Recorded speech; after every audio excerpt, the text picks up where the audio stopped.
I'm concerned, if what I think is about to happen is going to happen, which is the demise of the U.S. dollar, the hegemony of it and its power and its reserve status.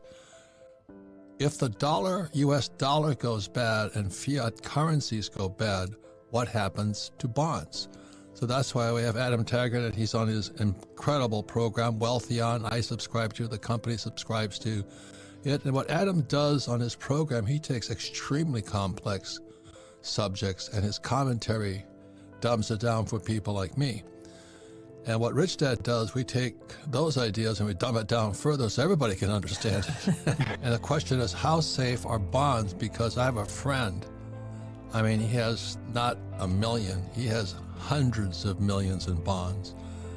And yesterday I went out and bought some more silver and hid them in my secret mountain vault. But he says, he won't touch silver. He says, U.S. Treasuries are it. So with that question, when he's got hundreds of millions stashed in U.S. Treasuries, he sounded like Harry Dent.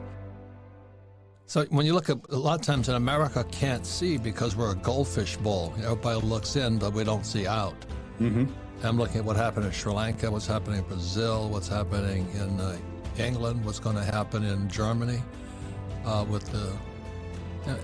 but we can't see it as Americans. And I think the goldfish bowl is a great analogy too, because goldfish really have like incredibly short-term memories. We just so do we. So do we. So I'm sitting here watching all this, and so that's why I keep thinking the eye drop theory. Said when Pitcher's Mound is covered and I'm sitting in the top bleacher, how much time have I got? And that's, I don't know if you had the chance to call him as Andy Scheckman. He was Miles Franklin. He's one of the most accurate goal guy I've ever. I mean, his macro of the world is precise. But he was talking about in 2019, when Biden abandoned Afghanistan, the next day, Saudi Arabia went to talk to China and Russia. And this is 2019, and just a couple of days ago, Saudi Arabia switched from the petrodollar to shifting to a gold-backed yuan. And nobody even notices that. So Saudi Arabia joined forces with Russia, China, Brazil, India, South Africa. So I don't have a chance to talk to Andy. His forecasts are so precise, Adam. Who's the new prime or the future ex-prime minister of England what is she trying to do? Liz Truss, who's already out, Yeah, she's gone. The shortest term prime minister in history, but because she raised interest rates, whatever she did, she tried to cut and all this stuff, the whole bond market nearly came apart, their pensions came apart, and then they had to bring a new prime minister in already. So all of this is happening, and Americans are wondering, well, who's going to win the midterm?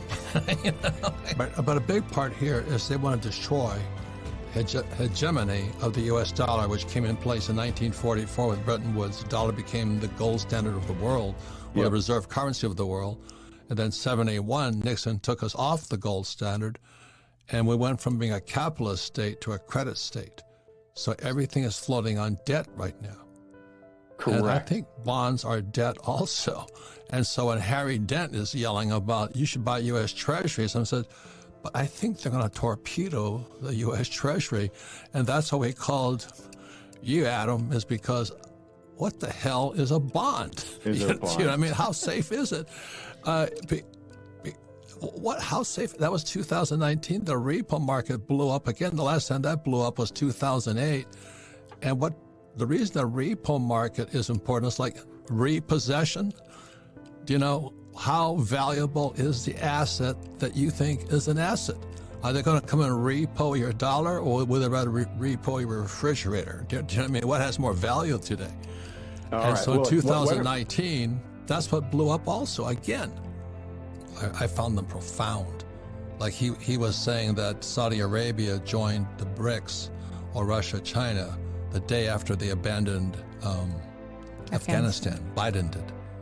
And also what happened in 2019, the BIS, the Bank of International Settlements out of Switzerland, the central bank, they listed gold as a tier 1 asset, replacing dollars and bonds, U.S. Treasuries. So all of this is so macro, we can't see it. And so what I'm going to ask you to do is we're going to take a break. We're going to ask you to take on for another 15 minutes to do our best to unscrew our minds. But the big point here, the reason I started with your eyedropper and the dollar milkshake theory was basically saying that the U.S. doesn't care that the money is in Brazil. We're going to suck the money out anyway. The U.S., there was a book called Confessions of an Economic Hitman. And it said that what we would do is we would lend countries money, but they had to pay it back in dollars. So right, if you we had, basically turned them into our debt slaves. Yeah, that yes, was John Perkins. And that was the purpose of the U.S. dollar. So all of this stuff I've been reading, and the more I read about it, the more confused I get. So that's why you're on this program, Andy. I'm a very simple U.S. Marine. I buy gold, silver, and Bitcoin. You know, I mean, that's about all I can handle because I don't have to worry about anybody else owning what I own. Right. And I know we're taking a break here, but I do want to underscore I own all those assets as well. So we can talk about that too. Yeah, and we're not recommending them. We're just kind of explaining what the hell is going on. Like I was on, what's his name, his show, and he says, what do you recommend? I said, I recommend tuna fish, cans of tuna fish. He goes, why? I said, because it takes diesel to catch tuna. And he goes, what does that mean? I said, well, the price of diesel goes up, the can of tuna is going to go up, but the U.S. dollar is going to come down. That was Bill O'Reilly. He lost it. I mean, he lost. You say invest in tuna fish? I said, at least you can eat it. And, if Safeway goes, or Safeway or Albertsons, one of the big supermarkets go broke, they can't come after my tuna fish. I own it now. So I just keep it as simple as possible. When I buy a gold coin or a Bitcoin or a U.S.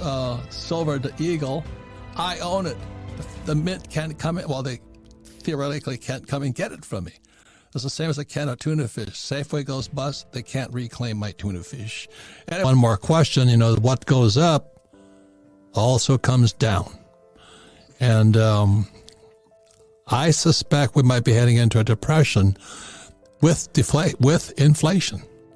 Some people call it stagflation, but this one is so severe because we have a global liquidity crisis. There's no money. It's drying up fast. One day, the school teacher said, I said, why don't we have financial education in school? And I was talking about, the income statement and balance sheet, basically a financial statement. I always say my bankers never asked me for my report card yet. My banker wants to see my financial statement. And they don't know what a financial statement is. They say, yeah, but we teach economics. I said, which one?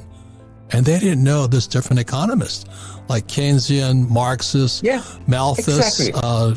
Adam Smith, Ricardo. I mean, these teachers who are economists are more stupid than the students. I mean, they don't even know there's different economic theory.